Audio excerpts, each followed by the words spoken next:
네, 화제 인물을 통해서 이슈를 들여다보겠습니다. 피플 인사이드 시간이고요. 오늘 자본시장 뉴스 더벨의 김병윤 기자 나와 있습니다. 어서 오세요. 안녕하세요. 네. 자, 첫 번째 인물부터 한번 보겠습니다. 조양호 한진그룹 회장인데 사실 저희가 이 시간을 통해서도 많이 짚어드렸던 내용이긴 한데요. 조 회장에 대한 경찰의 구속영장이 기각이 됐어요. 예, 맞습니다. 지난 3일 서울중앙지검 특수 2부는 현재까지 수사 결과만으로 범죄 혐의 소명이 부족하다고 판단해 조양호 회장에 대한 경찰이 재신청한 구속영장을 기각한다고 밝혔습니다. 이번 사건은 조 회장의 계열사 자금을 자택공사 대금으로 유용했다는 혐의에서 시작됐는데요. 경찰은 지난달 16일에도 특경법상 배임 혐의로 조 회장 등의 2명에 대해서 구속영장을 신청한 바 있습니다. 경찰이 구속영장을 신청했던 이유는 조 회장이 본인 집에 자택의 인테리어 비용 70억 원 가운데 30억 원을 회사가 짓고 있는 호텔의 공사 비용으로 넣었다. 그렇기 때문에 이 범죄 혐의가 있다라고 해서 경찰이 구속영장 신청한 거잖아요? 예, 맞습니다. 검찰이 왜 기각을 했을까요? 돈이 어디에서 어디로 흘러갔는지 그 계좌만 추적해봐도 이 돈 흘러간 건 볼 수 있을 텐데요. 예, 맞습니다. 실제로 경찰 측에서는 이미 조 회장의 비용이 전가된 사실을 보고받았다. 그 사실을 좀 밝히는 데 주력을 하면서, 첫 번째 영장이 기각되고 나서 두 번째 영장을 신청하면서는 상당히 이 부분에 대해서 자신감을 많이 내비쳤습니다. 네네. 하지만 검찰에서는 아직까지는 범죄 혐의 소명이 좀 부족하다. 그런 의견을 많이 내비고 있어 맞서고 있는 상황입니다. 그 내용이 무슨 말인가요? 범죄 혐의의 소명이 부족하다. 그러니까 돈이 흘러간 건 맞지만 맞습니다. 예. 이게 조양호 회장이 의도적으로 했느냐 이게 문제라는 건가요? 예, 그 부분을 조 회장이 의도적으로 했다. 그리고 그 부분을 조 회장이 인식하고 있었다. 그 부분을 경찰이 소명을 했지만 아직까지 거기에 확실하지 않다. 그렇게 검찰은 조 회장이 진짜 의도적으로 했는지는 모르겠다. 예, 맞습니다. 알겠습니다. 그런데 그 구속영장이 기각된 배경에 우리가 자주 들어봤던 이름이 한 명 등장을 해서요. 최동욱 변호사라고 하는데 전 검찰청장이었죠. 예, 맞습니다. 현재 최동욱 변호사입니다. 네. 법무법인 서평의 변호사로 활동하고 있는데요. 조양호 회장의 변호인으로 최근에 선임이 됐습니다. 때문에 이번 영장 기각이 이른바 최동 효과가 아니냐 이런 얘기가 많이 나오고 있는데요. 최 전 총장은 사건 수임에 처음에는 좀 난색을 표한 것으로 알려졌습니다.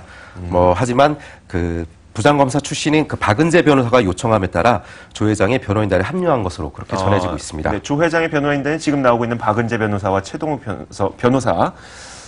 그러면은 박은재 변호사가 직접 요청을 한 것 보면 두 사람 사이는 꽤 가까운 사이였나 보네요. 예, 맞습니다. 최동욱 변호사가 검찰총장으로 재직하던 2013년 시절에 네. 박은재 변호사는 검사로 재직하고 있었습니다. 당시에 최동욱 총장에 대한 약간 혼외자 의혹이 일었던 상황인데요. 이에 대해서 황교안 당시 법무부 장관이 이를 두고 최 변호사에 대한 감찰을 지시했습니다. 이에 대해서 검찰 내부적으로는 이 감찰 행위에 대한 비방하는 글이 올라왔었는데 이 글을 작성한 사람이 바로 박은재 변호사입니다. 이 글이 작성하고 나서 검찰 내부에서 박은재 변호사에 대한 약간 좌천성 인사를 내비쳤고 네네. 여기에 대해서 박은재 변호사는 사표를 내고 현재까지 변호사로 전향하게 된 계기로 알렸습니다. 알겠습니다. 사실 한진그룹에서 말이 나오고 있는 게 여기만이 아닙니다. 최은영 전 한진해운 회장에 대해서 최 전 회장이 미공개 정보를 활용해서 주식을 매매했다는 것에 대해 징역형이 구형이 됐어요. 예, 맞습니다. 지난 4일 서울 남부지방검찰청은 네. 미공개 정보로 주식을 매도한 최은영 회장에 대해서 징역 3년과 벌금 20억 원, 추징금 11억 원을 구형을 했습니다. 검찰은 손실의 규모가 크고 자유협정을 신청한 이후에 주가가 약 30% 하락해 일반 투자자에게도 손실을 입혔을 것이라는 점 등을 이유로 실형을 구형을 했습니다. 사건의 개요를 살짝 살펴보자면 그 미공개 정보를 활용했던 회사가 본인이 운영하고 있었던 한진해운이었고, 네, 맞습니다. 한진해운이 구조조정될 것이라는 것을 알았을 것으로 추정되는 가운데 주식을 먼저 팔고 나왔던 거죠. 예, 맞습니다. 최 전 회장은 한진해운을 경영했던 인물입니다. 때문에 구조조정이라든지 이런 중요한 이슈에 대해서 전혀 모를 리가 없었을 텐데요. 하필 공교롭게도 최 전 회장이 지난해 4월 두 딸과 함께 보유하고 있던 주식을 매도합니다. 하필이면 이 시점이 네. 한진해운의 경영이 굉장히 어려웠던 시점이고 구조조정인 자율협약 신청을 발표하기 바로 직전이었습니다. 때문에 좀 의도적으로 이렇게 손실을 회피하지 않았나. 그래서 경영자로서의 무책임 등이 이번에 반영되면서 이번에 약간 무거운 실형이 그렇게 내려진 것으로 보입니다. 정말 많은 분들이 관심을 갖고 계셨고, 그리고 해운업의 구조조정은 정말 세계적인 관심사였는데, 이것을 앞두고선, 미리 미공개 정보를 이용해서 주식을 먼저 팔았다는 것이 또 굉장히 왜 이런 선택을 했을까 싶기도 하고요. 너무나도 뻔한데. 예, 맞습니다. 뭐, 시장에서도 최 전 회장의 그 선택에 대해서 좀 의구심을 품는 경우가 많습니다. 이번에 손실 회피액이 10억 원입니다. 네. 최 전 회장의 연봉이 약 11억 2천만 원이고, 여기에 배당 등을 감안하면 10억 원 정도는 최 전 회장 입장에서 그렇게 아쉬운 금액이 아닐 수도 있는데요.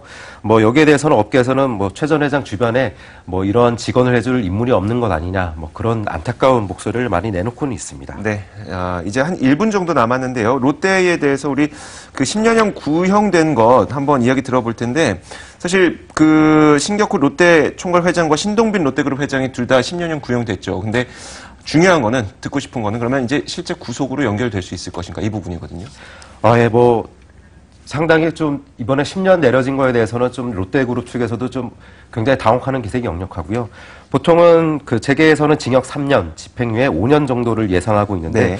10년이라 하면 상당히 좀 큰 것으로 보입니다. 그래서 실제로도 구속으로 이어질 가능성을 좀 굉장히 좀 서서히 높게 보는 그런 의견이 좀 관측이 높고요.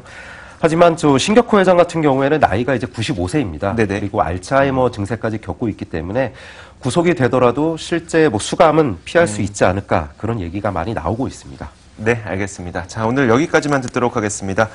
자본 시장 뉴스 더벨의 김병윤 기자였습니다. 오늘 말씀 고맙습니다. 예, 감사합니다. 자, 경제시사 토크 사이다가 준비한 소식 여기까지고요. 잠시 후에 트럼프 대통령이 방한한다고 하니까 그 소식도 여러분들 꼼꼼히 챙기시길 바라겠습니다. 저희는 내일 오전 11시에 찾아뵙겠습니다. 시청해 주십시오.